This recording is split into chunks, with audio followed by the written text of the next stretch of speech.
உத்தரப்பிரதேச மாநிலம் பிரயாக்ராஜில் நடக்கும் மகா கும்பமேளாவில் பிரவுன் பியூட்டி என்று செல்லமாக அழைக்கப்பட்ட மோனலிசா என்ற இளம்பெண்ணுக்கு அழகே ஆபத்தாக மாறிவிட்டது.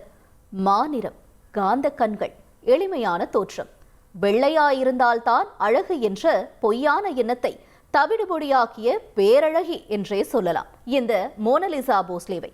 ருத்ராட்ச மாலைகள் விற்கும் மோனலிசாவிடம் கும்பமேளா கூட்டத்தையே திரும்பி பார்க்க வைக்கும் அளவு ஏதோ காந்த சக்தி நிச்சயம் உள்ளது. ஆனால் மோனலிசாவின் அழகே அவருக்கு ஆபத்தாக மாறிவிட்டது. திடீரென அவர் மாயமாக அனைவரும் அதிர்ச்சி அடைந்தனர்.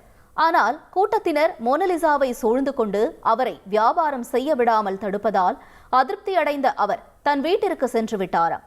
வருபவர்கள் மோனலிசாவிடம் செல்ஃபி எடுக்கிறார்களே ஒழிய ஒரு மாலை கூட வாங்க மறுக்கிறார்கள் என்பதுதான் அவலம். அந்த இளம்பெண் பின்னாலேயே சென்று பலர் வீடியோ புகைப்படம் எடுக்க முயலும் நிலையில் தடுத்த மோனலிசாவின் சகோதரரையும் 9 பேர் சேர்ந்து தாக்கியுள்ளனர். அழகாய் பிறந்தது குற்றமா என்பதை போல பாவப்பட்ட ஏழை பெண் மோனலிசா தற்போது வாழ்வாதாரம் பாதிக்கப்பட்டு வீட்டிற்குள் முடங்கியுள்ளார்.